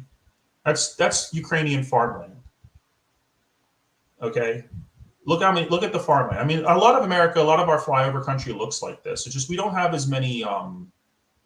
We don't have as many tiny little villages. Like, we have a lot more built up stuff. They are more built up in their main urban areas only. Their rural areas are still extremely rural. They're very villagey, very old school European. I'm not sure how many of you guys have been to Europe, but there are still a lot of, like, little tiny villages where, like, everybody knows everybody. Like, when you get in trouble with the cop, they just take you to your dad because the cop and your dad know each other since they went to school together, and the school that only had 25 people in it. Like, they know each other. It's a lot like that. I mean, if you look at, like, we can zoom in. So you have a big built up area here, but you can go, this is a named village, and Deep State Map only goes in so far, but I bet you there's maybe 3 or 4 dozen houses in that village, if that. But what the thing is about Mariupol and things like that, so you have a little tiny village, and you hit it with a Grad rocket system, and now it's completely gone. Because you can wipe out a village with a Grad battery in no time, which is a multiple launch rocket battery. You can just absolutely obliterate it. Especially when there's, like, 15 houses. Yeah, if you only have 15 or so houses. But in Mariupol, they targeted that structure. It was marked with the Red Cross. They said, oh, no, we could do it because we thought the Ukrainians were storing weapons there because we saw military vehicles coming to and fro. But what do you think they were doing? They were probably dropping off casualties. Right. And casualty collection point CCPs are also not targets, even if they're military ones. I mean, in World War II, Battle of Bastogne, in that Bastogne pocket, there's a well-known story. I forget the unit identifiers, but there was a medical unit that the Germans were coming. It was a casualty collection point. It was a field surgery area. What Americans could withdrew, and the Germans overtook it, but they happened to be members of the SS, and they eliminated the entire field hospital. They took no prisoners that day. I think one of the doctors may have won a Medal of Honor from some of his actions there. But what they didn't kill there, they rounded up and took to a field and killed in the field. But some of those guys got away and actually told the story. And the Russians have been doing similar things. But every village the Russians have occupied that the Ukrainians liberate, they find some kind of torture apparatus in place and some kind of thing in place that showed some signs of war crimes. Like, you can't go 5 minutes without finding a sign of war crime. From, like, the first days of the war, when I'm seeing EOD guys cleaning cluster bombs up out of playgrounds, children's playgrounds. Like, first of all, cluster munitions are extremely dangerous. They're extremely unpredictable. They don't always like to go off, but they are extremely easy to go off if they're disturbed once they've been dropped, because they're damaged munitions. It's an extremely disturbing situation to see that laying in a civilian playground. You, like, kids slides. I'm really kind of nervous for after the war what's going to happen with everything, because I was watching something that had to do with tanks, and they were describing, like, oh, this was the biggest minefield in World War II, and it was like a few hundred yards, like, wide. And that's not the case when it comes to the Ukraine-Russia thing. And I know Russia's not going to be like, oh, out of the kindness of our hearts, in defeat, we're going to go clean up your country of mines, or even show you where we put all of our mines. Like I think That's we put some over here, but we drew it on a map, and it was a napkin, and we just kind of accidentally threw it away. And it got lost because we ran away when we got attacked. This whole region, apparently, a lot of these advances. So you see the main axes of advances here. These two. I hate it when you click on this map like that. This area here and this area here is as far as the entire Zaporizhia front has advanced, because the Ukrainians keep running into extraordinarily high levels of minefields. There's that famous video that was of the Ukrainian Leopards, the German donated Ukrainian Leopards. And actually, I think those were not actually the German ones, because apparently they had gotten Spanish Leopards, really old Leopards, like really early versions, before they got the German ones. And that's what was killed or taken out in that video. But you have these guys rolling through a field. They get hit by mines. They get disabled by mines. They get what's called mission killed by mines. And then artillery falls on them. And then the infantry, because they had Bradley APCs with them, and they all fall back. Later, the Ukrainians took that territory, got their vehicles back, mind you. The Russians came up, took some pictures, made the little propaganda video, but then the Ukrainians counterattacked, and the Russians ran away, because that's what they do. When they get counterattacked, they just go poof, and they run away. But the point is that those mines are everywhere. That probably is worthy of its own segment next time I do this, because the Ukrainian, I've seen videos where the Ukrainians talk about how it could take years to clean up.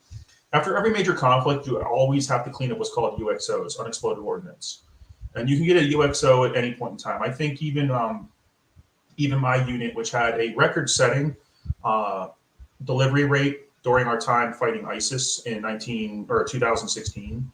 We still had a 98% success rate. So we had 2% of our munitions that were duds through whatever reason, whatever cause. So it's 2% of 1,700 bombs. I'm not good at maths, but I think that's over 30 bombs. There's over 30 bombs, 500-pound bombs and 2,000-pound bombs. Just chilling. Which is no joke. That's take out a city block kind of thing. And you know who's going to end up finding these things? The baddies. They find them and they turn them into IEDs. That's what they do. Or children. I was going to say, you're going to have some random kid whacking it with a stick. Yeah, well, or some random Ukrainian soldier, because that's apparently how they detonate anti-personnel mines. Have you seen those videos? I've seen somewhere a random guy kicked it. And after it hit the ground on the other side, it went off, and I'm just like, you guys are the most ballsy people. Or what was it? They hit him with the other day. They hit him with sticks. Oh boy, they shoot him. Yeah, one of the things was this. You can tell some of the Ukrainian people around explosives, and this dude had in a giant hole just several anti-tank landmines, lit a fuse, and just ran in a tank, and they were just waiting for it to go off, and then just boom. There's a lot of America's Texas, Tennessee, Alabama type people living in Ukraine, some crazy how. Yeah. They are essentially a whole group of farm boys. Yeah.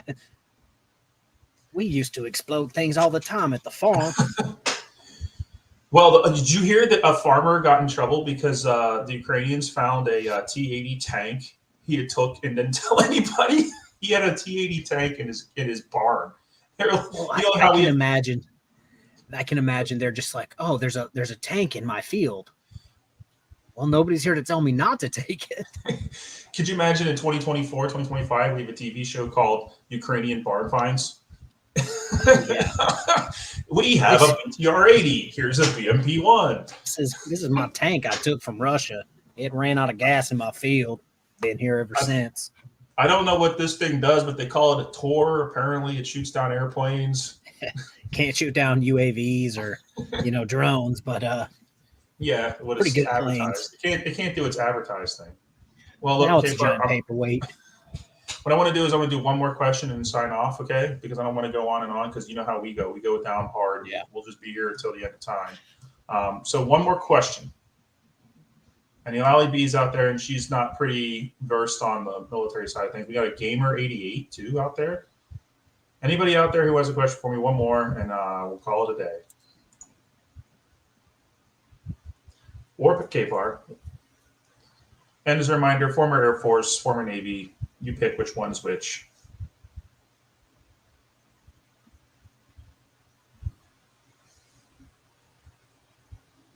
You know, there's one thing I was going to say about, we were talking earlier about the Frauditors citizen ideology and their, and I really think we should start calling it an ideology. Missy had one. I thought oh. What are predictions on the ways wars will be fought in the future? I think you're seeing it, honestly. Yeah, this is a great one. And I think you're seeing it, right? Yeah. Now, I think, like, KFAR, in the Navy that you were in, I know you started putting, like, the guns on the sponsons and starting to have additional, like, shore watch patrols and stuff like that. Mm-hmm. But was there, like, a CBTs or widespread training or familiarization? Like, we used to do, like, airplane identification things and stuff like that. So when I was in, I was going to actually talk about that, about the drone hitting that ship. I actually, because YouTube just auto plays whatever, it was when that ship actually limped back to port, and it was a top down of the port. There was, like, missing a million things that a port in the United States would have. Like, anytime a boat went in, interesting. We had a gate system. Like, obviously it wasn't, like, the best, but it would have stopped that drone from hitting the ship. Literally, a small boat went out, and it was metal on the bottom, and a giant, like, fence went all the way around and clipped to the other side of the port. Which is, you know what's so interesting about that is that is such old school tech. That technology, and so Missy was talking about the future of warfare, but I keep coming back to what I said before: war doesn't change. That's a torpedo net. That's a torpedo screen. Yeah. That's what that is. And they used to put those around harbors. Yeah. It's just like the way war's going, like, with drone warfare, it's taking crazy. But then at the same time, you're going back 70 years and starting to build trenches. And, like, a drone hit ship that a simple Fed had for decades would have stopped. Yeah, and, like, people are going back to the old school. I'm not sure if you ever saw those old manuals where they showed, like, how to build a trench system and then how to build a revetment dugout, like a dugout with, like, how to layer stuff on top of it. Now they're doing that because they want to hide their IR signature from the drone as much as they want to hide themselves from artillery fire, right? You used to do it. You used to build those to protect yourself from getting, like, hitting, direct hits from artillery or airdrop munition. And now you're like, I don't want to be seen by that stupid drone because it's going to throw something at me. $500 Walmart drone going to drop a grenade. So another thing, when we pointed out that the gun that was meant to be, like, looking at something wasn't even looking in the right direction. Even when we were at port, so you had, like, the MAs that were on the ship, and then you would get probably 10 people from each department, because I was on a carrier. They would get basically voluntold. They would work with the MAs. They would be security.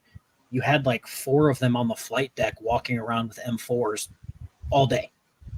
Oh yeah, pause on that front. MA is Master at Arms, which is like this, like the security dudes, and they do a lot of things, but one of their functions is security on the naval vessels. Secondly, I have a funny story about this because when I came back from when I went to the Eisenhower to go do testing stuff with the F-35 program, it may have been late at night, and we may have stayed out until the maximum possible point because KFAR will tell you when you're assigned to the crew of a Navy ship, you have a curfew, and you don't break that because A, you'll get in serious trouble, and B, they'll just straight up leave you.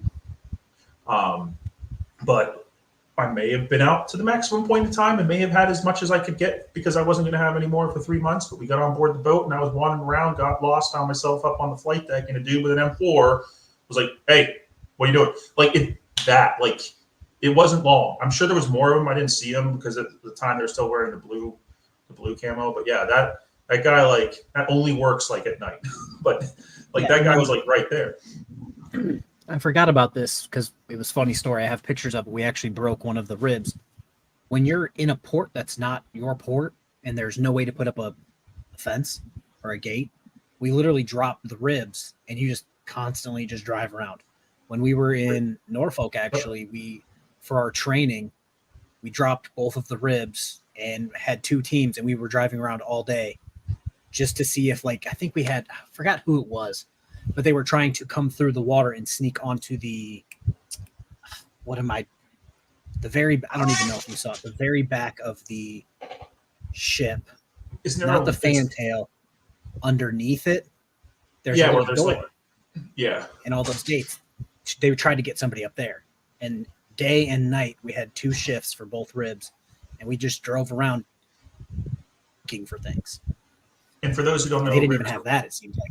Rigid hull inflatable. And what he's pointing out, so Missy says, so new technology is only good where it's accessible. No, it's only good when you use it properly. And that's what KFAR is pointing out, is that their military, they think, oh, we can just get this technology and we're good. And they're not, because they're not using it properly. You can have a highly sophisticated warship, but if you're not training your fire control radars and you don't have them engaged when you're in a hostile zone, he's making an analogy between the ribs and their security protocols and what security protocols were being taken by the Moskva, which was apparently none. Yeah, nothing. None of the guns on the ship had been trained. None of the fire control radar systems have been trained. So the reason why that fire control radar is important is because some of these missiles have to have their beam riding missiles. Now I'm going to get into this in a different video, but essentially your missile, where's my harm? I have a little toy harm missile. The missile is going towards the target, but the little tiny warhead or guidance section only has a little tiny radar dish and it can't see very far. So what it does is it rides off of return radar coming back from the target that's being beamed from the ship. So clearly, if the ship's radar is just chilling in its stowed configuration, it's not sending anything to any missiles, so no missiles were ever fired. You can also see from that picture, you can sort of see that none of the hatches were open for the missile system. But yeah, there's a giant lack of coordination, giant lack of professionalism, and that's what why I showed you how they treated their living quarters. And you'll see more of that, and we'll talk more about the lack of professionalism, because it is extremely high. And so here's KFAR. He's not an MA, but he was doing MA as an additional duty because the ship had enough professionalism to protect it as an asset. Those fences that would go around the ships and the ports, that goes all the way back to World War II and the port of Alexandria. Even World War I, they had torpedo protection like that. Hell, they even had on World War I battleships. There you go. I was going to say, even this, we had, obviously one of them's me, 2 people, minimum 1 person, forward lookout. I had a guy 15 yards, 20 yards behind me looking aft.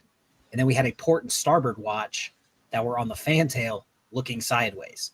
And then when, random things happened, we'd up to both davits, and they would legitimately be looking port and starboard. So even then, out to sea, seeing something, and Russia was just eh.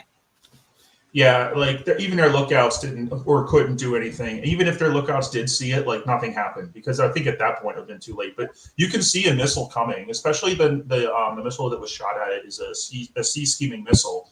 You can see it. It's not very small. It's not going to just only appear at the last second. But anyway, I'm going to let it go for now because there's a couple of streams coming up at 9 o'clock. I know people want to get to. I really appreciate it for you coming on and helping me on this first time out. I kind of goofed it. I know to do better next time. There will be a next time. Are we going to do Saturday? Yeah. All right. So if you haven't already, go out, log on, join or subscribe to KFAR, because I'm going to be with him tomorrow night, and we're going to talk more Ukraine. And I'm thinking, I don't know what you want to get into, but get with me, hit me up. Yeah. But I have some ideas, but we might go drone again. I found a video where a drone did a CSAR operation and saved the guy. He didn't pick him up, obviously, because he's a little tiny drone, but one of those little tiny Walmart drones saved the Ukrainian soldier. And we got some other stuff we can talk about too in terms of the overall picture. And maybe we can get into, if you want to, we can get into some Leo stuff. Did you see the video I showed earlier? I was putting dogs in and out. I heard it. The dude had a gunfight from his car seat. Yeah, I heard something about the Glock 19s. And then he had, I don't think they were 19s. I think he had like modified, like the guy in Baltimore had with the modified Sears. But it was pretty crazy. It was a gunfight in the car seat. But we can get into some, we can do something crazy on Saturday night. But let's do that. And everybody, thank you for coming out. And KFAR, as always, I'll talk to you later. Alrighty. And chat, salute.